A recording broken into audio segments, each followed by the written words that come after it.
Our project, PLOUTOS, helps 30 country nationals to access financial skills, financial services, gain entrepreneurship skills, and of course aims to foster the economic independence and social inclusion. And during all the activities that we have implemented, we try to benefit both local communities and also third country nationals.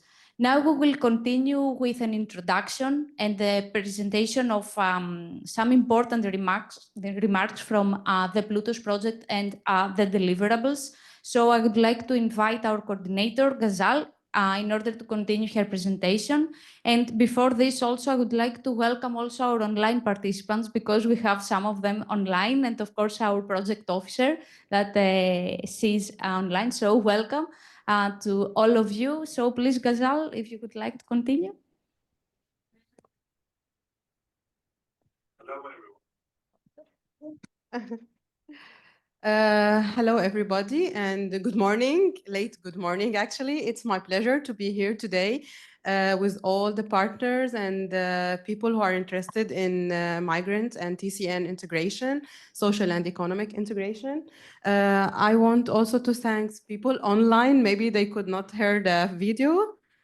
Okay, so you fixed the problem. So as I said, it's my pleasure to welcome you all here, and thank you for our host, for EMN, who organized this event. And I think Henrik and the EMN manager and even Maria has speak a lot of PLOUTOS, but just maybe some addition. PLOUTOS is an AMIF-funded project which started in 2022. Like it's almost 3 years now. And we work, oh,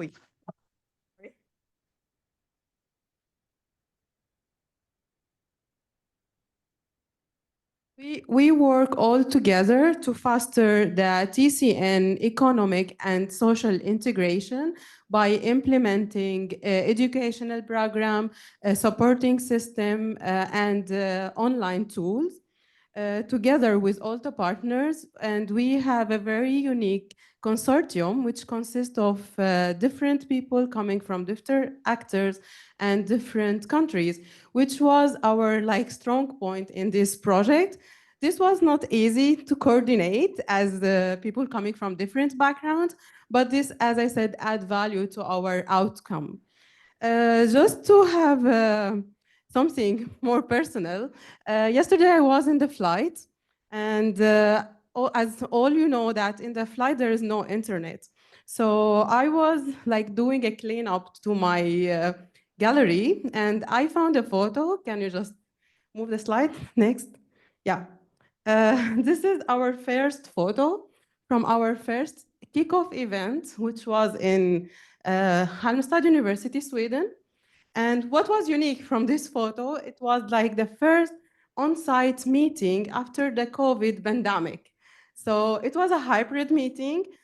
Some of the partners in the first photos here were there on place on Sweden, but the rest of them, they were online because there was a lockdown in their countries.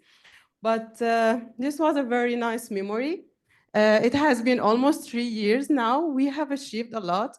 And today we are here to success this achievement. We have worked together in a very intensive project, which has more than 80 deliverables. And this was like a huge number of things, activities, reports, and dissemination. So it was, as I said, not easy to manage, not easy to implement, but we are here today to celebrate our huge achievement. And what was unique in our consortium that each country has its own context, and we adjust our project based on this context. Like just for example, we have our Croatian partner who have at that time in 2025 received the Ukrainian refugees, and they were not part of our project because this project has been written before the Ukrainian war. But when we started, they get received lots of refugees, so they adjust their program to integrate Ukrainian refugees in Croatia. This was a huge achievement in our program and a very huge valuable addition to our project. And similarly, in other countries where they see that online activities work better than physical activities, some other partners have adjusted their program, their mentorship. So each country has its uniqueness. And this, as I said, add value to us. And also from academic perspective, okay, sorry, I realized that I did not introduce myself. Yeah, but it's time now. My name is Ghazal Dalkat. I am a fresh doctor. I got my PhD on April, and this is part of PLOUTOS because personally, PLOUTOS add to my personal and academic career.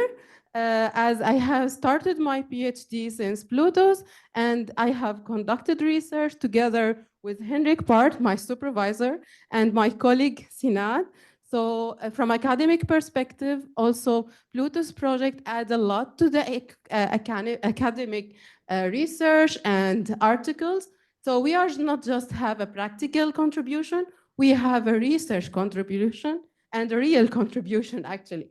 So saying some numbers, in each country we have more than let's say 50 or no more, like 100 TCNs who get the advantage of the PLOUTOS project because we have different activities, and the main one was the business language course, the financial literacy course, the business acceleration program, and we have also the community interpreting course. And in each of these activities, we have a huge number of TCNs. Again, numbers, when we started, okay, here you can see some photos from our activities.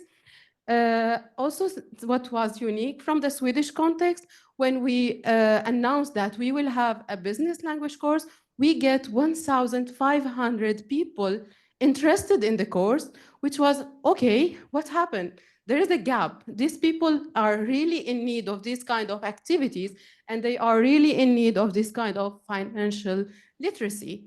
So, but we couldn't provide the course for 1,500, so it was just like 40 in business language. And then we moved to another country another city in Sweden, and we implement the financial literacy course, and with more than 30 participants. So it was, I think, a huge number because it's not easy to access this community, because in other countries' context, it was very difficult and challenging to reach the TCN. Again, this is the uniqueness of our project. So just to end up, I know I speak a lot. I want to finalize thanking all the partners here because they really contribute in all the activities. We all engaged in all the work packages, in all the deliverables. So thank you all. Thank you for giving me the knowledge from your background. It's not just about coordinating, it's more about what I learned during this time. So thank you a lot, and let's see how the day will continue. And I hope that all of you will have some contact today, building network, and to start our new step and our new seed for a new future and new project. Thank you so much, and sorry if I take much time.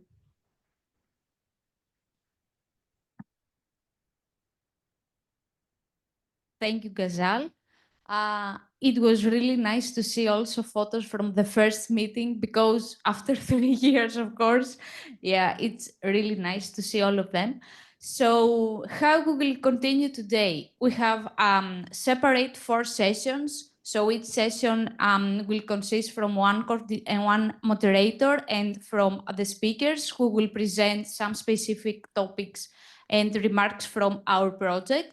So we will start with the first session about the topic is supporting third country national entrepreneurs, results and lessons learned. Our moderator will be Ioannis Koutsos from Future Needs. So I would like also to invite him and also the speakers. It will be Maria Botikopoulou from Innovation Hive, Luisa De Silla from Aristotle University, John Zaras from Square Dev, Thanos Arvanitis from Future Needs, George Schulman from European Microfunds Network. Thank you very much for the introduction. So, we have all our speakers here in the chairs in front of us. So my name is Yannis Koutsos from Future Needs.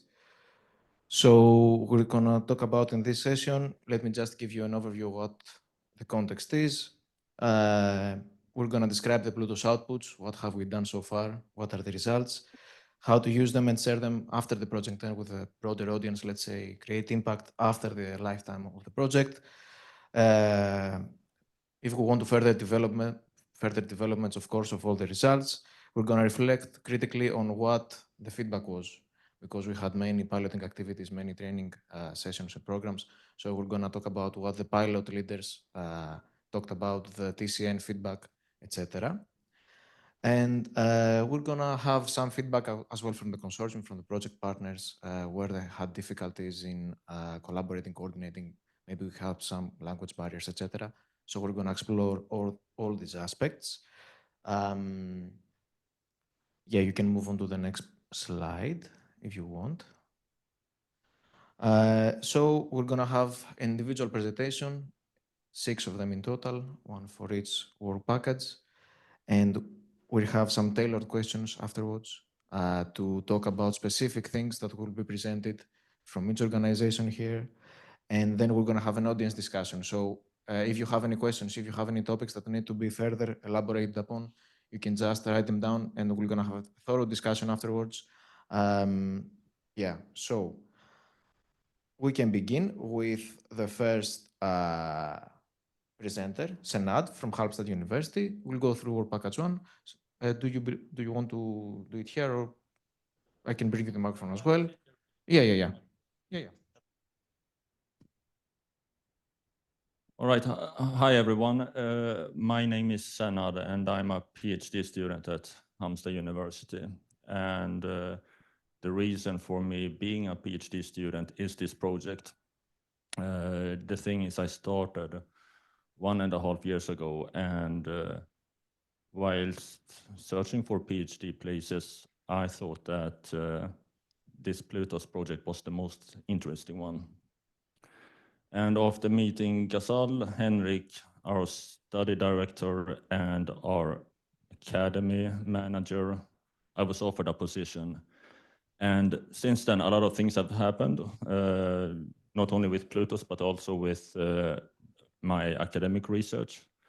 And I will show you some numbers because it's important to highlight the impact of what we have done. And just briefly, you have already seen that Henrik and Ghazal have been a part of PLOUTOS from day one, and I started just before the midterm meeting in Croatia.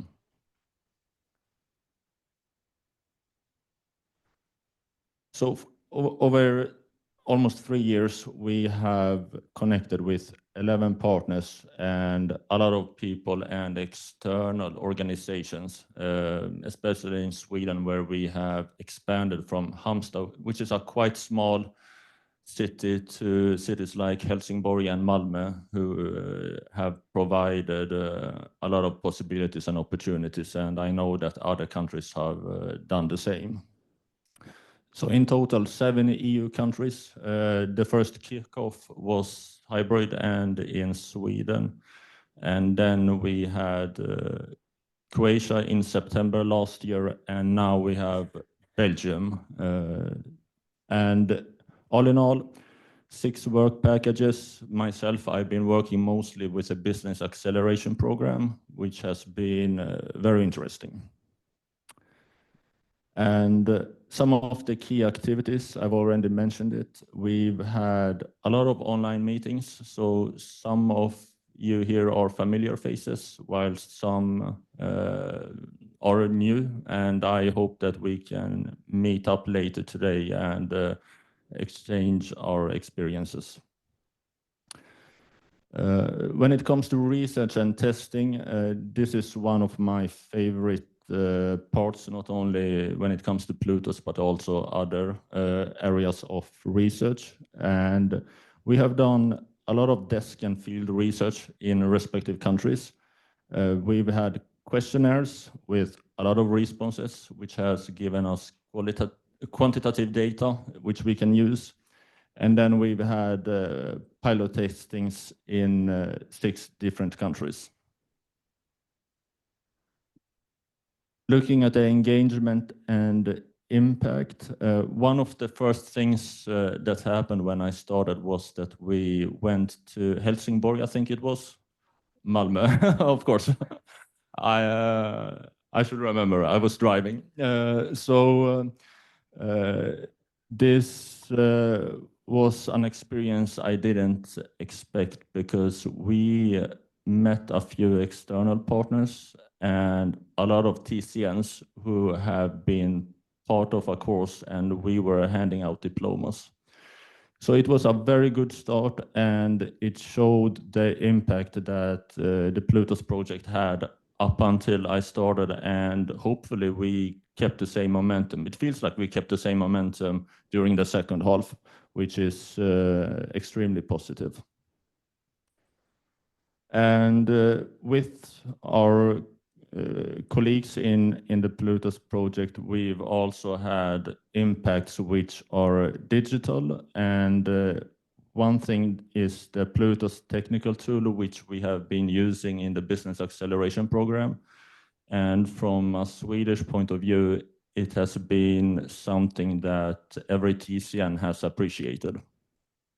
And then we also have our website and social media accounts, where we have been able to integrate with people who are not only part of the PLOUTOS project, but also external interests.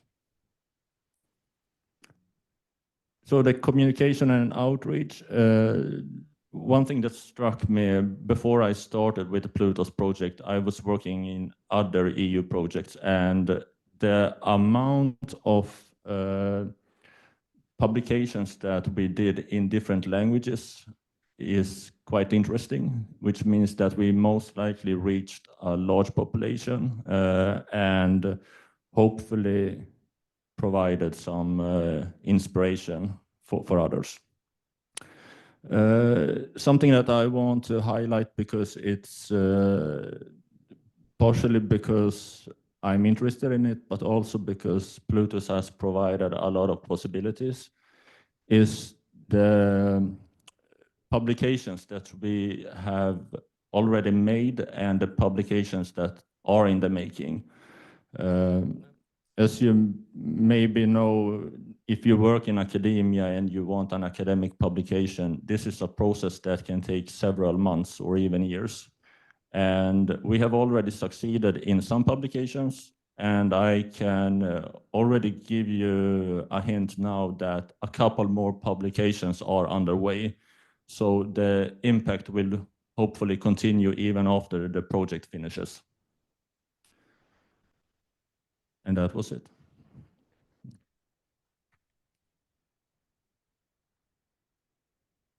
So now we're going to continue with Maria Votikopoulou from Innovation Hive. She's going to go on for Work Package 2. So here. Yeah. Thank you. So I will leave the microphone here, and you will understand the way, the reason, because I am very, very loud. Perfect. So I'm Maria Votikopoulou. I'm the involved project manager on behalf of Innovation Hive. Innovation Hive, the team of Innovation Hive had the initial idea of the PLOUTOS project, and with the help of the coordinator of Halmstad University and the contribution of all the partners, we make it real. In addition, Innovation Hive was the leader partner of Work Package 2. The aim of Work Package 2 was the creation of 2 curricula, and after that, we tried to implement courses based on these 2 curricula. So the initial phase of Work Package 2 was to early identify TCNs to be involved in the project, an in-depth literature review, an extensive field research, and consultation with experts and TCNs who have already been included and integrated in the labor markets of 6 target countries: Sweden, Bulgaria, Croatia, Italy, Greece, and Belgium.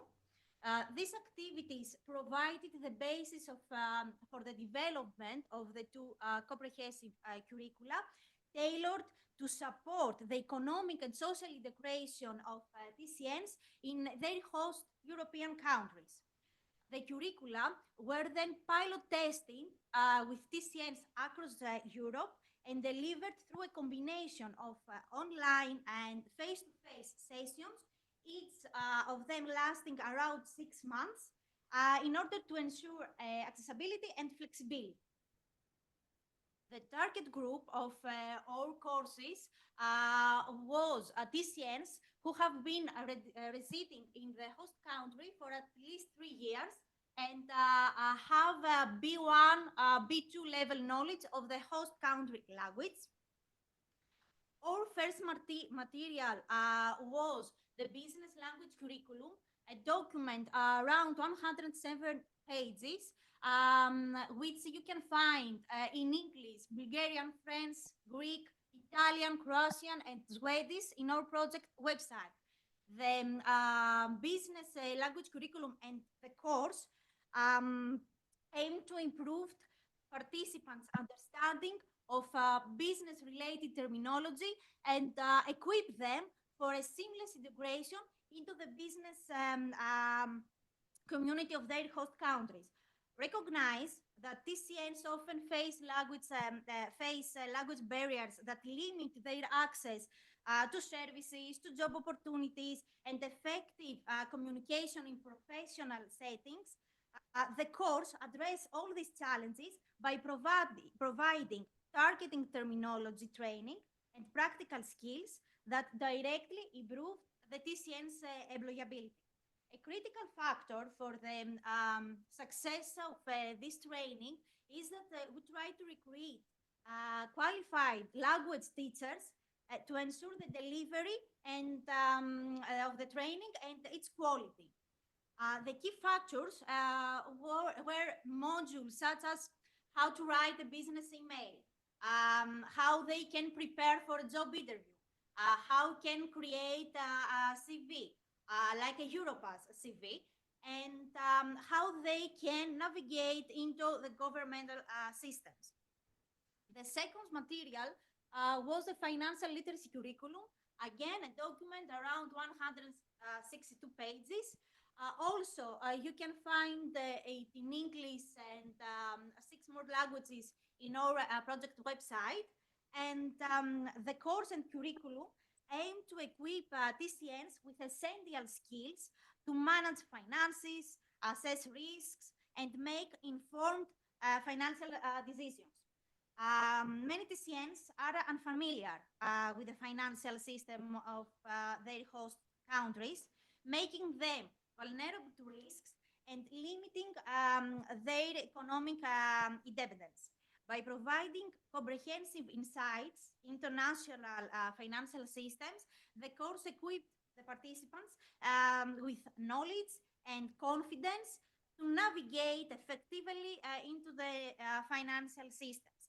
The key features of this curriculum and course was a blend of theoretical modules including personal finance management, savings, investments, loans, financial fraud, combined with practical exercises such how they can open a bank account in their host countries, how to develop business plans, and how they can take microloans.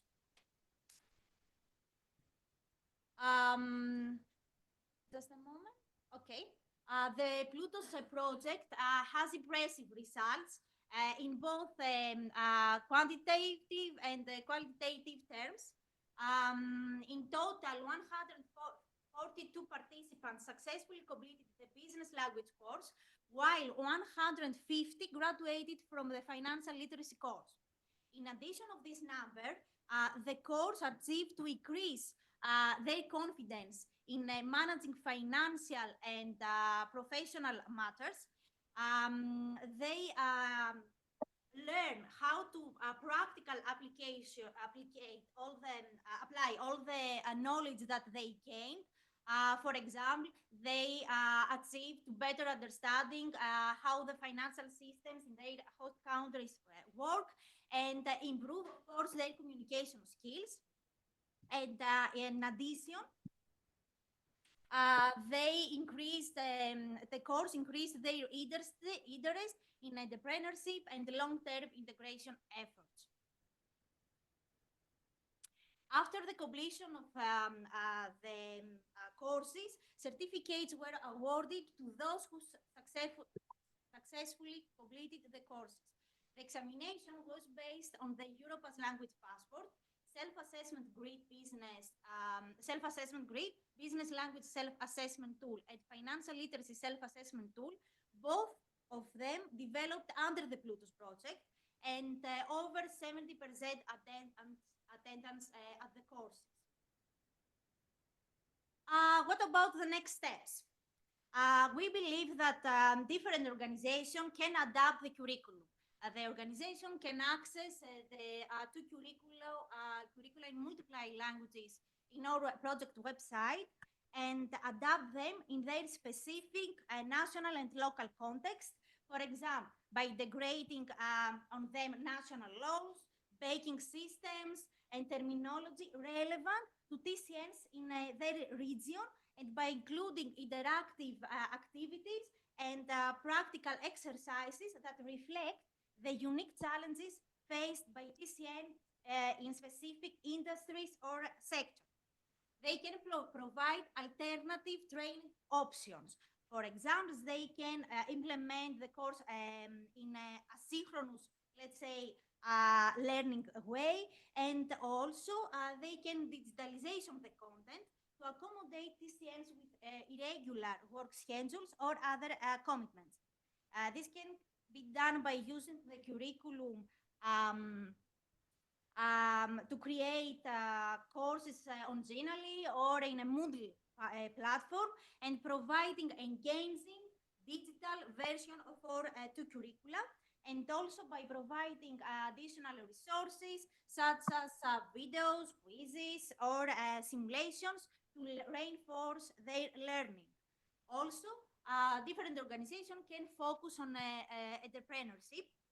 The curriculum can use to fill gaps in the existing national programs in our countries that maybe focus only to learn them, the language, or just make them upskilling more in general form, by promoting entrepreneurial skills and supporting TCNs in starting businesses, securing funding, and navigating in all these bureaucratic processes.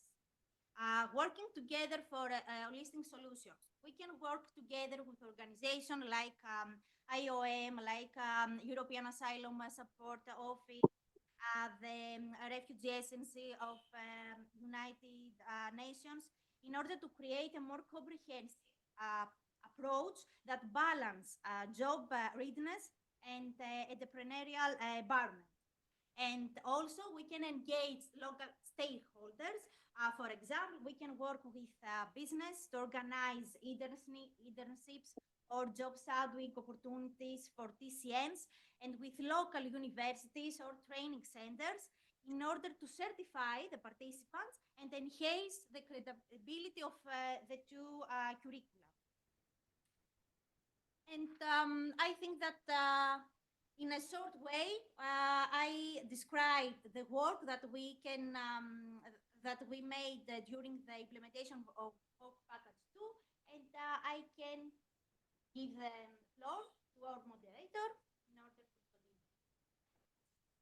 Thank you again.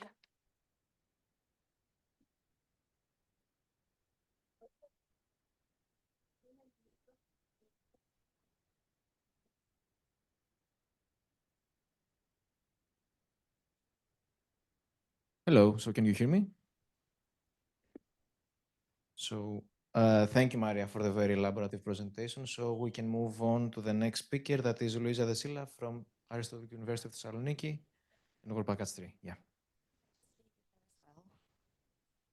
Hello, everyone.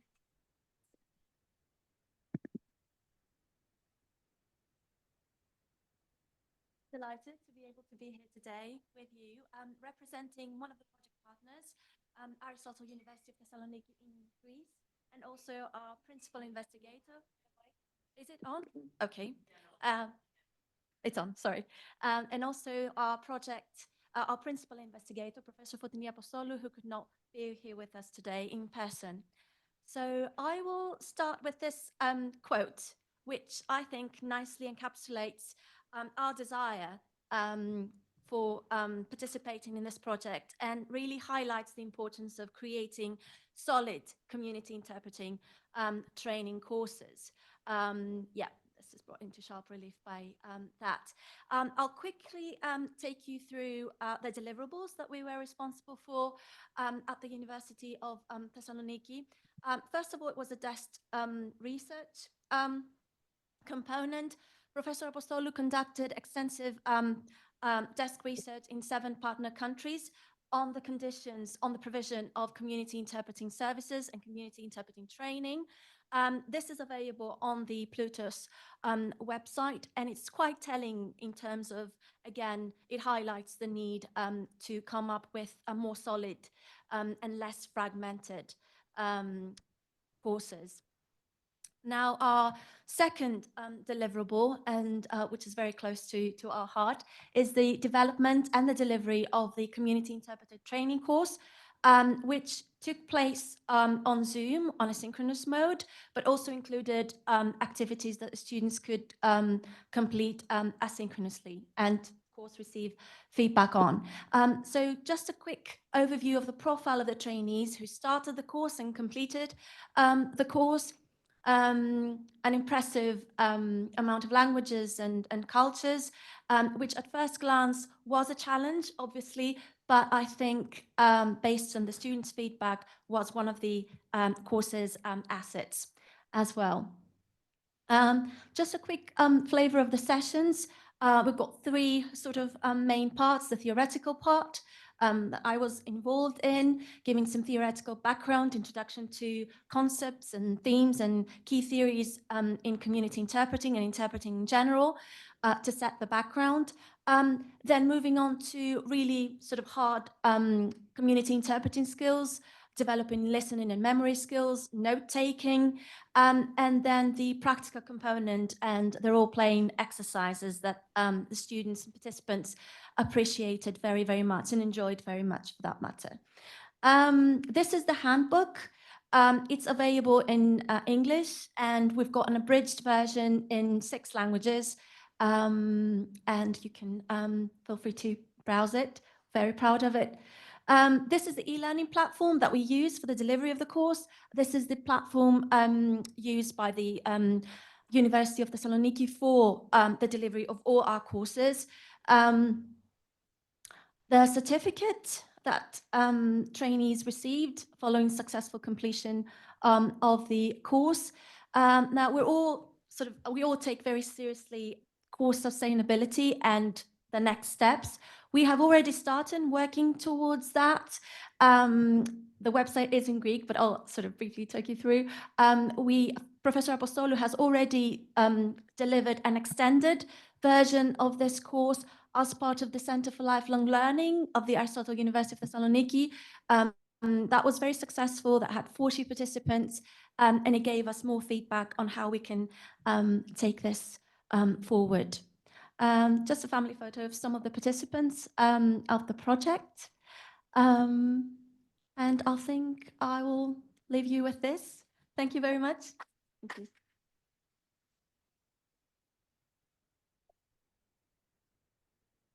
Thank you, Luisa. So, very nice presentation indeed. So I think we can move on with SquareDev and John Zaras to present. Thank you, Yanis. And thank you, everyone, and especially Yemen for organizing this event. My name is John Zaras. I represent SquareDev. We are leaders of Work Package 4, which is the development of the tools that were used through the business acceleration program. You're used to seeing Elisabeth, so and unfortunately, I was not part of this project only till the very end, and it looks like you have done an amazing work, so thank you for that. So, as I said before, we have designed the tools which provided training and financial services. They gave more confidence about the language and the terminology that are used in those apps, and gave third country nationals support for doing some digital things through that are necessary to open a business. And okay, so we have developed two tools. One is that has tools like creating web transactions, financial transactions for bank transferring money or opening an account, e-commerce like buying things online, and creating campaigns for online like online ads. And the other one is a microfinance platform, which would facilitate the users to apply for a microloan. Now, when designing applications and software, the difficult part is to understand the actual needs of the users and to make it user friendly. And Future Needs has created the functional requirements of the app, and I'm very glad that it was well received, the final product, through the acceleration program. There's also a manual that is translated into 7 languages, and I'm not sure if that's part of the we have discussed before, but maybe you can see a demo during the break, not right now. So you can have the opportunity to see the tools that we designed. As I said, I'm glad that we received a positive feedback, both from partners and through the pilots. If not all, most of the criteria was met that were discussed, and the user friendliness was praised. And as possible next steps, I'm not really sure, because we are more technical here, but maybe using the tools in more piloting programs, and getting validation and feedback through them, and as the technology keeps evolving, create more tools that help new emerging needs. And probably we can also use we can collaborate with more NGOs in order to give it in a broader audience. I think that was it. Was it? Yes, that was it. Thank you very much. So, thank you, John, for the presentation. Just a quick reminder before Thanos can continue with Core Package 5 in the Business Acceleration Program. We'll have a discussion afterwards for each presentation. So we're going to focus on things like, as you see, everyone says their next steps. We're going to elaborate on the next steps and discuss all together what is the best way to sustain the impact that was created during the project. So just keep in mind that. And if you have any suggestions, once we finish with the work packages, it will be the time to express your opinions, etc. And I also will have a tailored question for everyone so we can have a lively discussion. So, Thanos, the floor is yours. Thank you, Yanni.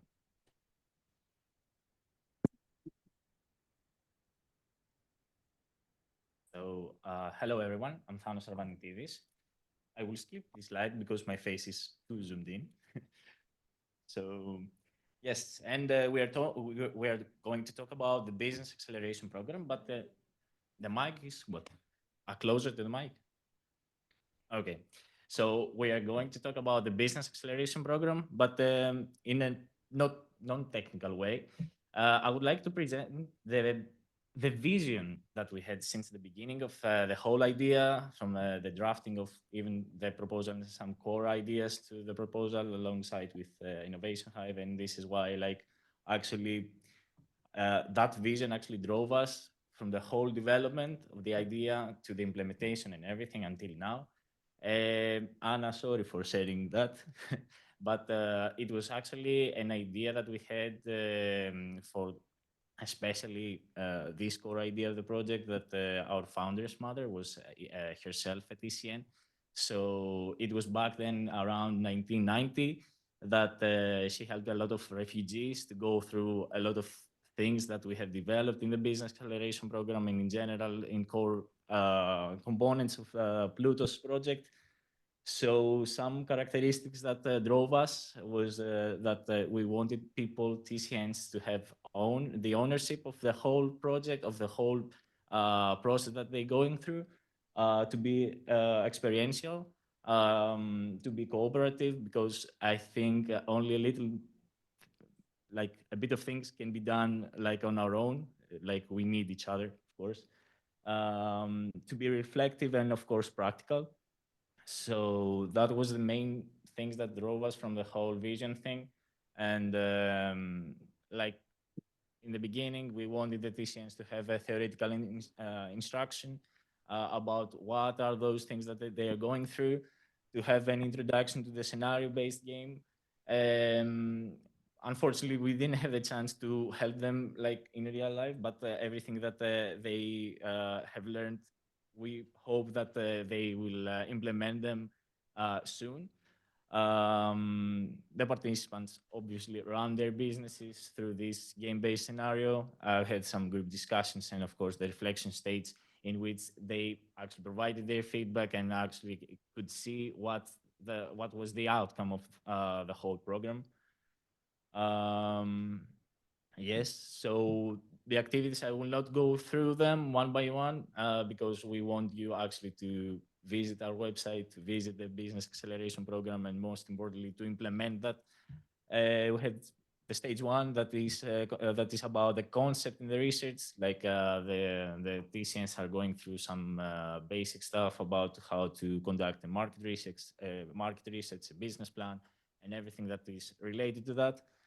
After that, all of those things, because even us that let's say that we supposedly know how to go through them in our countries, we don't actually know how to go through them, all of us.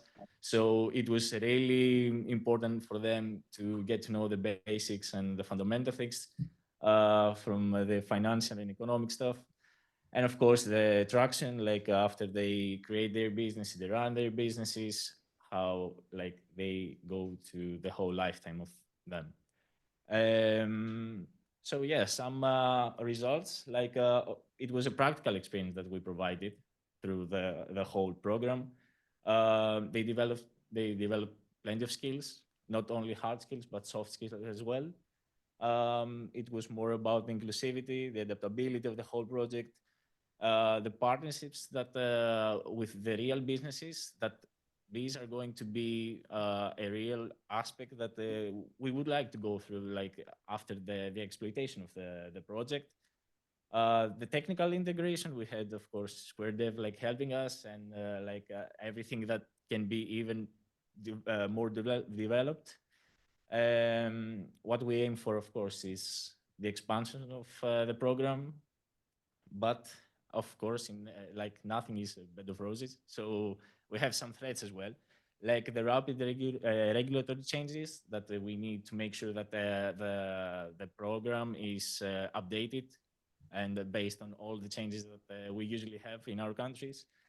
And last but not least, like we had the resource intensity. You saw like a lot of resources, a lot of things that we have developed in the program. So like the project itself, it is a really compact one, but it really provides a big amount of knowledge and resources, which is a good thing. But at the same time, we need to actually handle that in the correct way. And I hope that we did it in a really good way during the project. So that was from my side.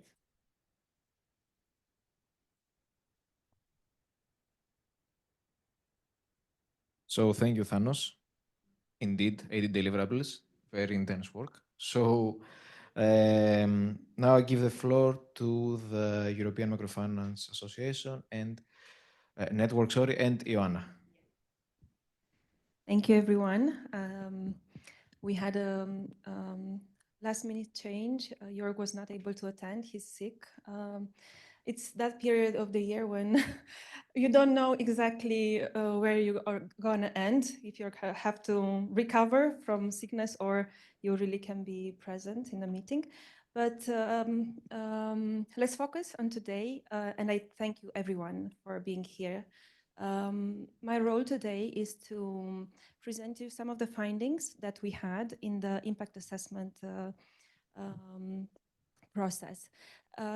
This process was actually possible because all the partners were very involved, and they are close to the participants, to the entrepreneurs, to the people, to the TCNs that we are actually trying to help. And for that reason, we chose as a methodology the case study research approach because it's typically an inductive process. So it goes from the individual towards more structural information. We worked a lot with qualitative data analysis, and we chose it, as I said, because we were close to the people we want to help. In terms of process, we had 4 focus groups with the partners and the participants, because it's not a program just for the TCNs. It's a learning process for us as well. It's a development process for us as well. We had 18 in-depth interviews with the partners and participants. And from these interviews, what we wanted to capture, it's the sharing, the lived experience of the people, and to collect the narratives and the stories. We wanted to go in depth. As you saw, and Ghazal said in the beginning, we take pride in the diversity that we have in this consortium. And the TCNs themselves are very diverse. And thus, we do use quantitative, and you saw some of the deliverables were around collecting quantitative data, but we also see the value of going in depth and learning and having this common process of understanding what's behind the words. The validity and the limitation. The case study research is concerning generating insights and learning, which are otherwise very hard to capture. The quantitative instruments cannot capture intentions. It's hard to collect such information. And what we want to look at as the diversity of the people that were part of this project. Okay, thank you. And we also looked at intentions. It's not just about this project. We have to go forward, and we have to look what can be done in the future, where these people need to go. And in this analysis, we, as not Senat, Thanos, I think it was you said that we tried to give them the tools, the instruments, the mechanisms for them to go further. And this is what we tried to capture in the impact assessment. And all the partners were very thoughtful and very close to these people when having these interviews and focus groups. We can go. Thank you. So a little bit about the context. What were the findings? Adaptation to learning and economic, social, and cultural context is important. People having access to our services come from different backgrounds with different informations. So our instruments need to adapt to these needs. And every form of learning support must have a goal which is aligned with the goals and the intentions and aspirations of their country nationals. They have to be part of the process. They have to be part of the process from the beginning when the instruments are built, because otherwise it's difficult to keep them engaged. The flexibility. we need to adapt to the content of the processes to the TCN's needs. And we had this situation, and I found it so inspiring. People in the interviews discussing about what they valued most. And some of them said, for me, it was very easy because I have a school to go. I have to go to other forming of integration programs, for example. And for me, it was useful to have access to an online course. But on the other side, you have the people that need learn and value in being in a room with other people. So all these elements need to be taken into consideration. And I think we managed to do that, to give this diversity of instruments and access to learnings. Other learning theory, TCNs are the kind of people that want to take responsibility for their learnings. This means that they look for practical information. And again, this was something that my colleagues here have already mentioned. The tools should be and are built around the idea of giving practical information, looking at topics which they find valuable, which motivate them to come and learn. Collaboration. I think this was one of the most present concept, not word, because people talked about this in different ways. But this is something that we found very important. This is an element which it's hard to capture it, let's say, in a deliverable, but it is one of the elements that TCNs valued most. We have to remember these are people that leave their communities and have to create a new one where they go. So creating this network are like the lifeline. You cannot start a business on your own. You cannot do everything. You cannot be an accountant. You cannot be a salesperson and a manager in the same person. You have to rely on the people around you. And I think this concept is equally valuable for us as partners. We cannot do a project by ourselves. We need to work together as partners. Okay.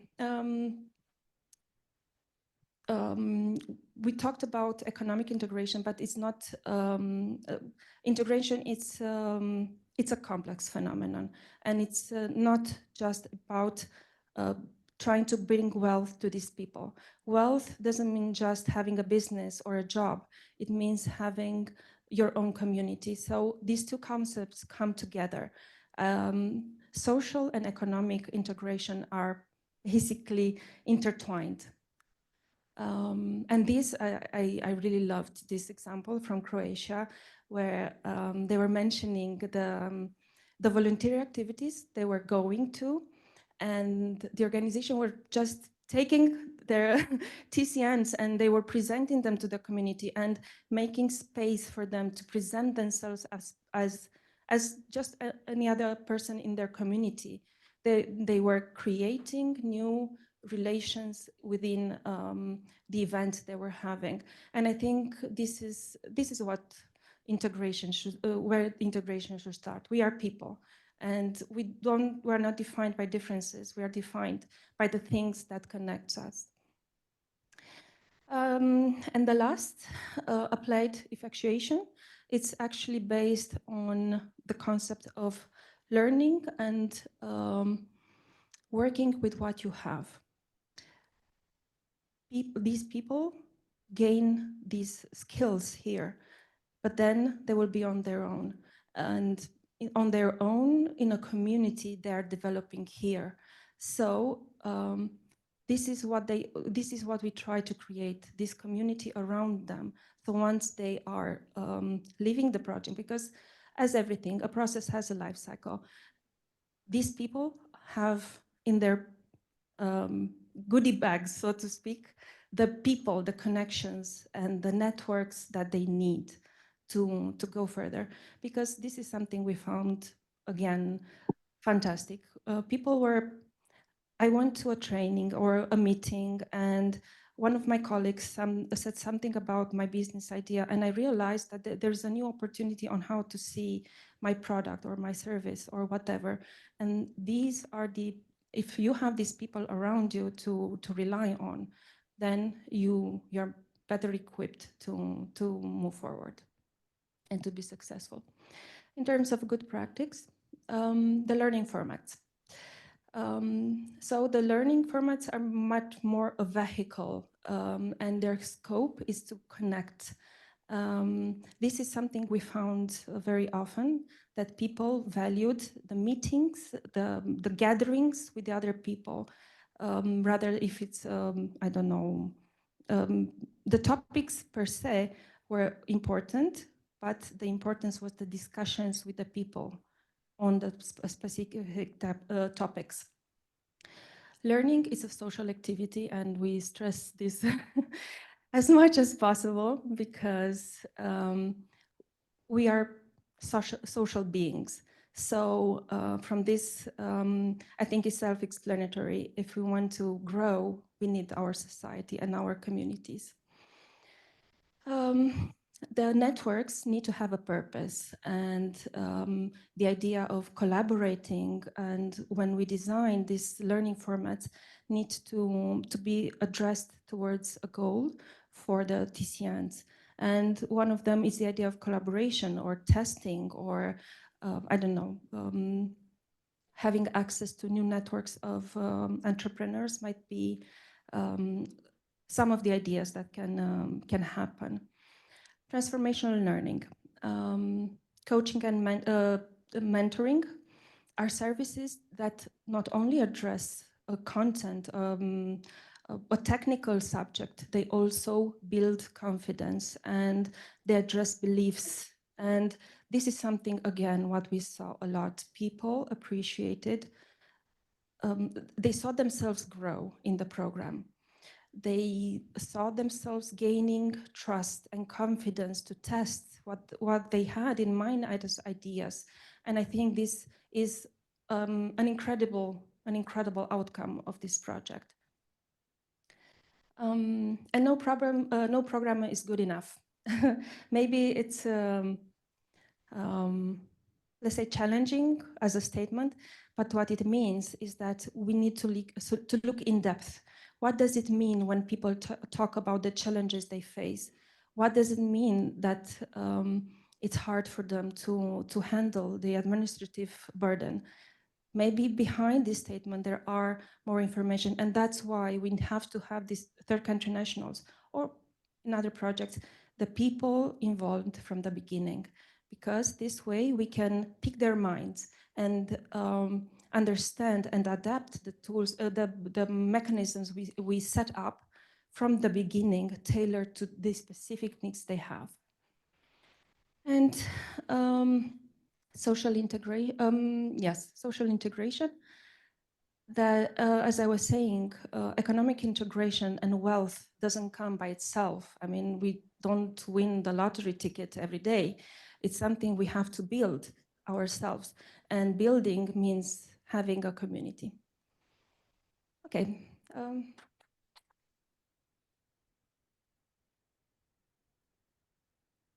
Thank you very much, Ioana. So these were all the work packages.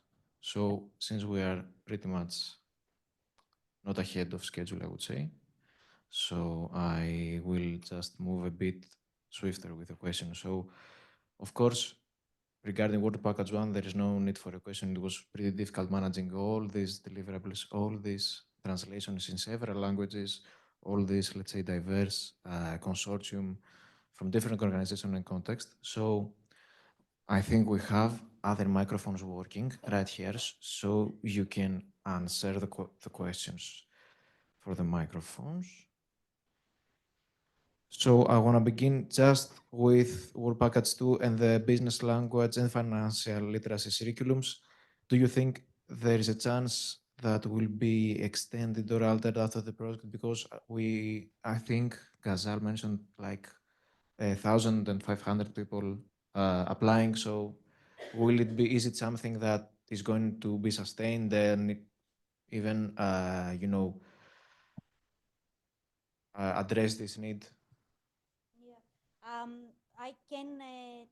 I can talk from the aspect of Innovation Hive and the ideas that Innovation Hive has in order to extend the use of the materials of work package 2. In Innovation Hive, we thought to collaborate with the branch of Innovation Hive, which is an SME focus in training delivery. We would like to use the Hive, this is the name of the organization, to use the materials that we have already produced during the work package 2 in order to develop tailor-made courses for TCNs. In addition, the Hive has its facilities and can provide all the devices and the place in order to implement face-to-face courses for TCNs in their offices. Also, as you already know, for all of us, all the previous discussion and the feedback that we have already gathered from TCNs, the need of this type of courses are urgent. And TCNs often face significant barriers in understanding the national system, etc. So the demand of financial literacy courses and the business language skills remains very, very high. Also, as a step forward to the sustainability, Innovation Hive has signed a memorandum of understanding with Armenian University, and we collaborate once a month in order to implement sessions with Armenian students. And in these sessions, the Armenian students were able to learn about the Greek bank system, how they can open a business in in Greece, and also this is a main point that showcase that the materials of PLOUTOS project can promote knowledge sharing, etc. That's great. Was this with Armenian people in English or Armenian or in English? Yes. So there could be a case that all this stuff will gonna be even translated into even more languages, let's say, would be potentially 10. So that's great. So that as we discussed today, I think what was presented highlights a holistic view. For example, there are some more soft skill based stuff, more hard skills, for example, the taxation of one country or how to open e-banking stuff. And we also have, let's say, tools that SquareDev presented platform. So it could be, let's say, a more holistic approach to take it to the next level. For example, when you're at TCN, you can have courses, then you can see all these technical tools, and then you can have a business acceleration program and even take it a step further and find them, let's say, connect them with or even employers or people that will help them to collaborate and open their own business, take it even a step further and put them in the, let's say, workforce, the marketplace, whatever you want to call it, through a project. So that could be an option, adding everything together and taking it a step further. So this is pretty much a segue to the next work packages, because we saw Luisa with the training sections, and then SquareDev with the technical tools. Are there more sections to be added? Do you have any feedback from TCNs, for example, we need this information to be added, or there was a lack of this, or the platform needed this tab, or it was not so much user-friendly? I know there was research on how to be user-friendly, but do we have anything planned for those tools as well? Okay, I can go. One feedback that stuck to my mind was that it needed a help section. I mean, in that scope, maybe an AI assistant could work. Like AI is not only for writing your essays or stealing your jobs. You can also feed it with material as material from PLOUTOS. So you can, when a user has some questions, they can ask the AI assistant, and it can give you the steps and what to do within the platform. So that would be very helpful, and that's what we have thought of, maybe expanding the platform.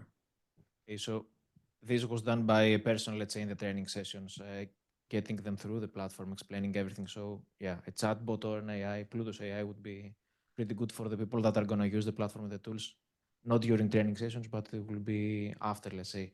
Are these tools, let's say, planned to be part of a more holistic platform? For example, a platform that could have everything in it and even more tools, maybe collaborating with other It could be. I mean, talking about in more technical views only for the tools and not for the as a project, as PLOUTOS project and TCNs. And I believe that these tools are very helpful even for people that have not only financial illiteracy, but they also have a very large digital gap. I think there's a very much digital gap between, let's say, I give you an example of my mother. She doesn't know how to do all these transactions, even if she, let's say, she's not a TCN, but it would be very helpful for her and to me, because I'm doing all of the work for her, to know how she can make the transactions, do e-commerce transactions, and all these things would be very helpful for her. That's great, thank you. So, Luisa, do you have anything other planned for the training sections, any other modules or the continuation? Because I saw, for example, your last slide was in Greek. Do you plan to translate it as well? Yes, and it was actually Professor Apostolou delivered an extended version because the original community interpreting training was 13 weeks, so 26 hours of contact time, but of course, many more hours giving feedback and stuff. The course we designed for Greek as part of the lifelong training program of the university is extended. It's 39 hours, and that was based on the participants, the TCN's feedback. We sought feedback in two ways. We administered questionnaires and we had interviews, which helped us delve into more depth. And the feedback has been incredibly sort of positive. One suggestion for improvement that came up a lot, and we took that on board, is the fact that maybe many of them noted that maybe it was a short course. They wanted more. And this sort of more referred to both the role-playing, the simulation kind of exercises, and the hard skills component. So yes, that was one of the pieces of feedback we've taken on board.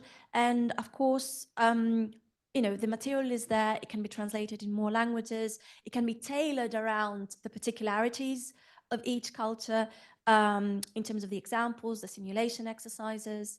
But yeah, exciting. What was the, let's say, the biggest difficulty from the trainer point of view? Yeah, on presenting it? this is something that they've recognized as well, but it cuts both ways. It was a diversity when it comes to the cultures and the languages, but at the same time, that was the rewarding part for both for the instructors and the students. I've spoken with Fotini and we've exchanged views on this. It has been a challenge. And we are revisiting choices and trying to improve things on that. But what actually we have in common is the fact that what we appreciated as instructors is the fact that we had the privilege to listen to their individual stories, the personal narratives that came up, which, I mean, apart from a purely humanitarian perspective, this is absolutely fantastic to be able to access. From a pedagogical perspective, it takes the learning experience to an entirely new level, because if trainees are exposed to something that they can identify with very, very strongly, then the learning process, boom, it takes place in a much more sort of personal and constructive way, and they internalize much more easily what we give them. But we were very privileged to access their personal. Here's the gap to customize it, let's say, to bring it to people that Yeah, and what Jean mentioned as well previously. related, yeah. So I think if I can have another suggestion, would be like something that we heard on the business acceleration program that was piloted. So it was very helpful that the pilots brought people that were TCNs that have gone through this process, let's say 5 years ago, 10 years ago. And this is what the trainees related to, let's say, and they were pretty much inspired by. They have a plethora of practical skills analyzed and hands-on knowledge on how to progress in the everyday life, and this helped them a lot. So I think that's a core aspect that could be improved, and not even improved, it was done very, very successfully. Sustained would be the right term here. And now let's move to the business acceleration program with Thanos. And can you tell us a bit about how do we plan on leveraging this know-how, the business acceleration program stuff, and any feedback, for example, that I just mentioned Yes. about? Okay, I will try to keep things short. I will mention only two aspects. One is the capacity building inside the consortium partners. So it is a thing that the business acceleration program can be used by all of the partners into specific parts and like into examples like Maria mentioned, or like from the Aristotle University, which I'm really proud of doing that because I studied there for a couple of years. So I like when I see these kind of initiatives. For example, we are working something internally within Future Needs. So that's the one thing, that's the one aspect. And the other one is that this could be the beginning of something new. Like the end of this project can be the beginning of another one or plenty of them, hopefully. So yeah, in this way, it can be sustained and actually to be improved in more, like to have more things added. Because during the whole process, and not only for the business acceleration program, we identified plenty of gaps. So hopefully in the next couple of years, it will not be only 2 PhDs, it will not be only specific masters or specific tools, but much more. So these are the two aspects I would like to mention. In this is how we are planning to capitalize. Yeah, so Thanos said something very, very key. I think there's a potential here to even expand it in even more countries, make it more personalized. Let's say, take it to the next step and connect the people to actual jobs after the certification, because a certification is given, you can just have a network, let's say, of people that have completed the program, the holistic program, using the tools, using the curriculums, and then even, providing them with opportunities. So let's quickly finish with the work package dissemination, let's say, aspects. What would you think were the correct channel is used to reach out to our audience TCNs exactly? Did you alter your strategy halfway through to fit better social media or avenues that would target TCNs? What is the feedback on that?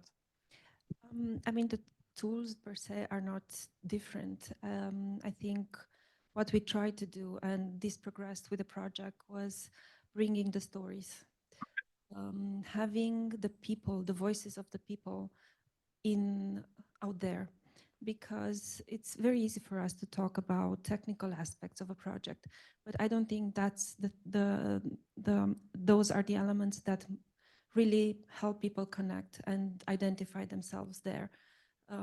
We wanted to talk a lot about who are these people, how their lives look like, what are the challenges they face, and what they want, what's the kind of support they need from us, because they do it all. We don't have to do it for them. They have the strength to do it.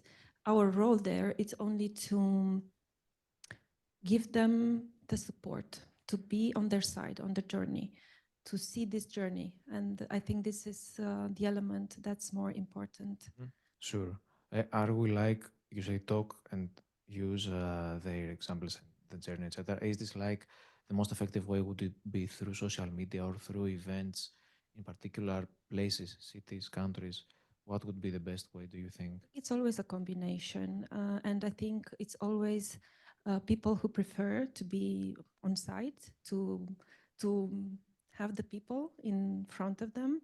And there are people for whom it's easier to have information in social media. So I don't think it's either or. I think it's both. It's a mix, yeah. Yes. Okay. That's the most reasonable, I would say, for Yes. don't have gone through all these campaigns. So, do we have any question from the audience? Because you have the general framework, you have the plans of sustainability, etc. I think we have 5 minutes because we are a bit running late on time. Do we have any questions or recommendations of people for anything that was presented here, the tools, the acceleration programs, how we'll continue with its result and the consortium as a whole? No questions. Here. Yes, you have the mic. So, thank you very much. It was really a very, very, very good session with a lot of examples and a lot of work done. And I'm wondering, do you follow some of the cases after the proper person finished one of your course? What's happened to them? Did someone created a business, or did someone find it a job just after completing this course? And I would see in this project the second phase, which, because this is a lot already done, and this could be shared internally. And the richest part of of this project, that this unique partnership, because now on the basis of what you have produced, all the partners could have something very practical. And of course, I do believe that you can start working on the second phase, PLOUTOS 2, because you have a solid basis, and this should not be lost. And it's not needed that we as a European countries, cities and citizens are spending money for one and the same thing to be done. And this is really very good example, and this could be used. And of course, thanks for what you have done for the communication, because it's really needed that projects like this should be communicated properly. And thank you. Yeah. Thank you. Who would be the most relevant people to answer this question? Maybe Ghazal. Have we followed with any TCNs that have done all these programs, all this process? I can answer for, Have you so been as in part of touch? the business acceleration component, we had both group sessions and dyads, but also mentoring. And people, some of them ended their process, but some of them decided they want to stay close to their mentor. And these people, actually, this is what they do. They go side by side with these people in trying to grow their business and grow confidence. Because again, many times it's not as much as about information, it's about having someone to talk to about your idea. And this is what they're doing. And basically it's their option to decide how much this process would last, basically. Also, I have to share a story of one of the TCNs that participate in business acceleration program. This girl, his father has a restaurant in a Greek island. He's a TCN, and he achieved to create a business in this Greek island.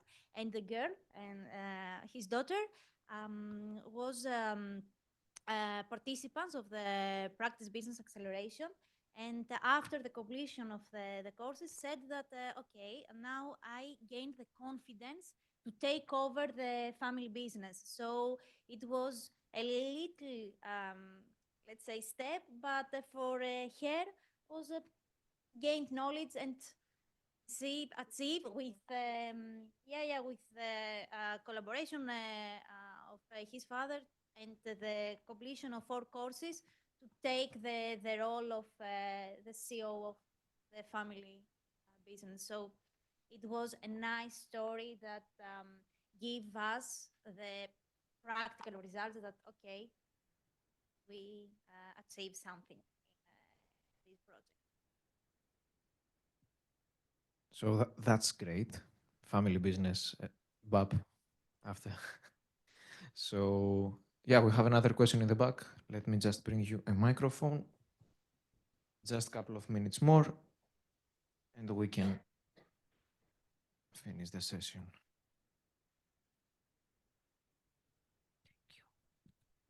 Yes, hi. I just would like to thank you very much to be there, and thank you very much, as she said, you take some money for some community, some poor community, let's say it like that. And so my English is not so good because I'm French speaking, but I will try to explain what I have in my mind. So I have been living in a European country for now 34 years, and I'm really happy now that European country take a little bit of money, of time to see the community that lives in Europe and which take part of the economic in Europe. So thank you very much for that. What I have to say is what I don't know her name because she said we have to say who we are and what are our needs, but we didn't see any communication for that. Many communities want to take some entrepreneurial way, but we don't know how to do, where to go to find some informations. We, as I said, you are all European. I see any person from third country with you. So when you make your program, do you think about stereotype? Do you think about discrimination? Because we follow this program, and what people need as a mentor is a mentor who can say you what you have, what are the steps you need to follow to obtain your gain. But when you come to our mentor, he said, you come without nothing. You have to do everything. I'm not here to work for you. And you come as someone who has no experience, and you just have an idea. You know what to do, you know how you want to do it, but you don't have a good mentor which said to you, hello, what would you like to do? So me, I can advise you to start from that and that. And second part of my intervention would be to, between European and the entrepreneurial, I see that you have very intermediate. So it costs a lot more to you. Why don't we have, like we said now, for if you want to buy a good, direct one consumer to the producer. You have many intermediaries, and all of those intermediaries have their needs and their interests. For me, some days I come to somebody and somebody said to me, what is my interest to do to help you to obtain your business? Because all of them gain something. What I want to say also is you're talking about third world country. We are poor, we come abroad, we are foreigner, we are migrants now, and we are with our own problem. Yes, you take many money, but for the money to come to us, we need to have our partnership also. So you can know who we are, what we need, and how you can help us properly. If you follow this program, and after that you go to somebody and he would like to give you a loan who have interest of 8%, 10%, And regarding all the bank in Belgium, they give maximum 4%. So we are poor and we need to pay more interest, double of more. So I just would like to let you know what we experience on our road to be entrepreneurial. Thank you very much. But I'm very glad to be an witness that we have the same goal to work together.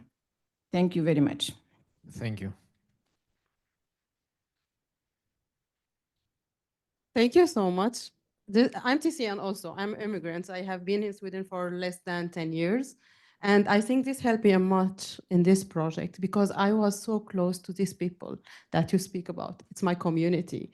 So as you said, there is lots of money spent from the EU Commission, from AMIF, from Erasmus, Horizon. Sometimes it's not go to the right people. But in this project, not because it's our project, but I'm sure like most of this budget go to the right people. Like as I said before, we have the experience from the Ukrainian refugees, and we not just educate them, some of them have been hired for this organization. And same at Halmstad University, we have hired mentorship also from TCN communities. So we try to engage these people, not just as a target group, also as a partner in this project, as a beneficiary, like getting salaries, getting the knowledge, and getting a mentorship.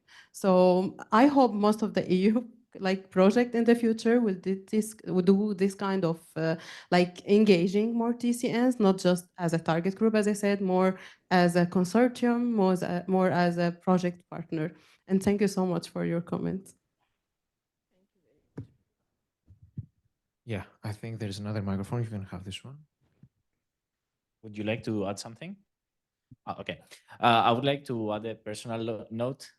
First of all, thank you very much. And actually, to be honest, this is the actual feedback that we need in the whole project and during the whole process. I would like to ask you, okay, we are like almost 10 organizations here. Like how many exist in the whole European Union? How is the budget allocated for this kind of projects? Personally, how can we get that input from you much more, like before the initial idea creation, before we create the proposal, before we start drafting everything? Okay, we do know how to reach specific communities, like specific people. We have our networks, but actually, okay, we cannot approach 100%, or maybe sometimes not even 50%. Like how can we get that input like originally, like from the people? Because like plenty of people exist around there, but we are not able to reach them because they have their own lives, of course. Like it's the everyday life. They're going to work, like they don't have time, and we are not able to reach them. So what's the best approach to get them and like understand them?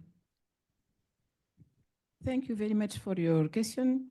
And how to do is like you do to reach us also, communication, to go probably to the association of the community and to say, we have this kind of program. We want you to let us know who is the best in your community to make like say it like today. And so you can ask people what they need, or you can do it by a questionnaire, a formulaire with a questionnaire to reach people, because now with the internet, we can do so many things. I think here you have very big chance that you had Marie Nour, because she's a Senegalese, and I am here because of her. She reached so many Senegalese and to tell them, and so many people was very happy to know that this program exists and to come. Because we have somebody who was involved in your equipe. And so she can come to us and say to us, because we are entrepreneur and we go to some, in Brussels, we have so many people who are paid for that. But because we are also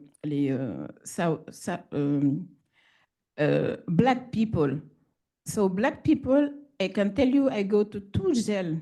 It's not Europe, it is Belgium, to help, for them to help me to do my business plan. And they said to me, we cannot do the work for them. And the Belgium country pays them for that. So the first day that you meet people, somebody who has to help you, you come to him or to her, and she said to you, but you have nothing with you, so I cannot work with you. And it is her job. And what are you going to do? Nothing. So I think that this question is very, very good. You can pass by the associations or more involving people from different communities like Marindur. You do it with Marindur. I think that it is the best way also to know the community and to reach the community, and so they can give you the aim, their needs, and so we can work together. So you can know more people from this and this country. Thank you very much. Thank you. Thank you. So the earlier we talk with association, the best. The earlier is the best. So, as I said, having also people from our country in your group. Yeah, because in European, it is a big problem. It's not, how I can say it, it's not to be conflicted. We always said that before, people who do projects, they think for people, and it's not true. So they finance for nothing.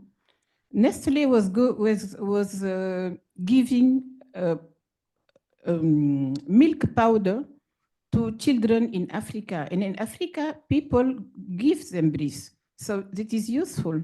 But now, when you come to the community and you ask why do you need and what can we do, so we can have something to work with, and we will have a good evaluation and a good objective to that's great. That's correct. attain. Community feedback.